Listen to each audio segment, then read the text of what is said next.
Matrimonial sites पर होने वाले फ्रॉड्स को लेकर आपने देखा कि मैंने अपने प्लेटफॉर्म पर दो लोगों को ऐसे सामने रखा जिन्होंने आप बीती सुनाई और उसके बाद बहुत से ऐसे मैसेजेस आ रहे हैं जिसमें मुझे बताया गया कि बहुत सारे लोगों के साथ इसी तरह की घटनाएं हुई हैं। सवाल ये उठता है कि मैट्रिमोनियल फ्रॉड से बचने के लिए या खुद को इस तरह की मुसीबत में फंसने से बचाने के लिए क्या किया जाए। कुछ सुझाव मेरे पास हैं जिनको आप लोग देख सकते हैं, समझ सकते हैं। पहली बात तो ये कि जब भी आप किसी मैट्रिमोनियल साइट्स पर खुद को रजिस्टर कर रहे हैं तो कोशिश कीजिए कि अपना एक ऐसा नंबर दें जो सिर्फ आप इसी काम के लिए आपने लिया हो कि आप किसी से बात करेंगे। अगर कोई रिश्ता आता है तो अपना पर्सनल नंबर देने की ज़रूरत नहीं है, क्योंकि होता क्या है कि वो पर्सनल नंबर देने के बाद आपकी मुसीबतें बढ़ने लगती हैं।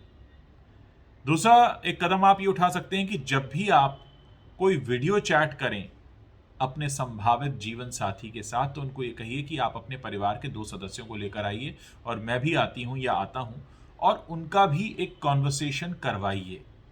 ठीक है, सोशल मीडिया का ज़माना है, हम एज में हैं, इंटरनेट युग में हैं, हमें एक दूसरे से मिलने के लिए एक दूसरे के घर जाने की ज़रूरत नहीं होती।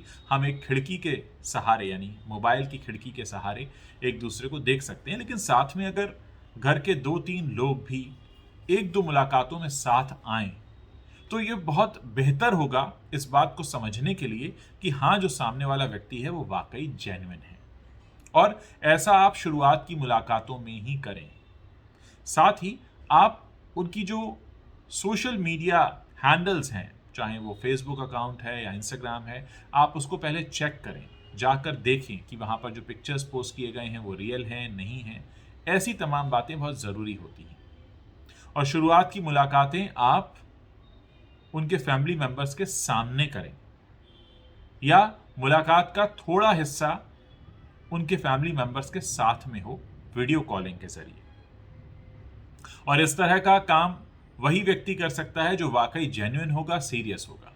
जो किसी और पर्पस से मैट्रिमोनियल साइट में या अपना अकाउंट खोल रहा होगा जिसका मकसद कुछ और होगा, वो अपने फैमिली मेंबर्स को आपसे मिलवा नहीं पाएगा। और अगर वो ये भी कहते हैं कि उनके फैमिली मेंबर्स उनके साथ नहीं रहते हैं तो आप उन्हें ऐड ऑन कर सकते हैं, दूसरी लोकेशन से ऐड कर सकते हैं।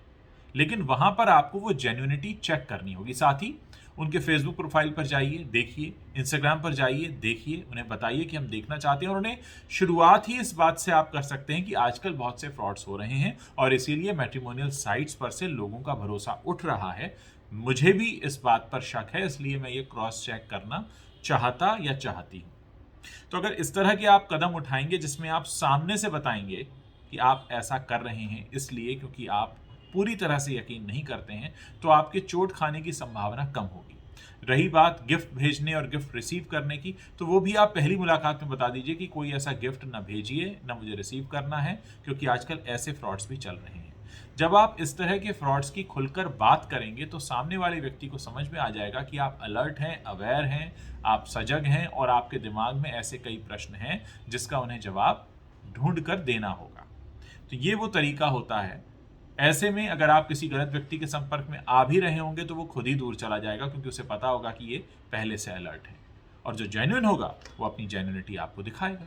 सब गलत नहीं होते हैं, लेकिन हाँ, क्योंकि आजकल ऐसा ज़्यादा हो रहा है तो ऐसे में बहुत ज़रूरी हो जाता है कि आप शुरुआत में ही ये सब क्लियर कर लें। क्योंकि अगर आपने शुरुआत की मुलाकातें, चाहे वो फ़ोन पर हों या वीडियो चैट पर हों, अकेले की, तो फिर दिक्कत बढ़ सकती है। इसलिए शुरुआत की 2-3 मुलाकातों में फैमिली मेंबर को आप भी रखिए और उनको भी रखने के लिए बोलिए, ताकि आप एक दूसरे को शुरुआत में समझ सकें। और फिर उसके बाद अगर आपको लगता है कि सब कुछ जेन्युइन है तो आप आगे बढ़ सकते हैं। लेकिन हाँ, हमें ज़रूरत है इस बारे में बात करने की, क्योंकि ये सब बातें अगर हम सिर्फ अपने क्लोज फ्रेंड से शेयर करेंगे और खुलकर लोगों को नहीं बताएंगे तो ऐसा जैसा आपके साथ हुआ है या किसी और के साथ हुआ है वो और भी ज़्यादा लोगों के साथ होगा। तो अगर किसी अपराध को रोकना है तो उसके बारे में सबसे पहला काम ये करना होता है कि उसके बारे में सूचना देनी होती है, बात करना शुरू करना होता है, अवेयर करना होता है, लोगों को अलर्ट करना होता है, सजग करना होता है, बताना होता है। तो वो काम शुरू करिए और फिर आप देखिए कि बहुत जल्द इस तरह की समस्याएं धीरे धीरे खुद ही दूर हो जाएंगी।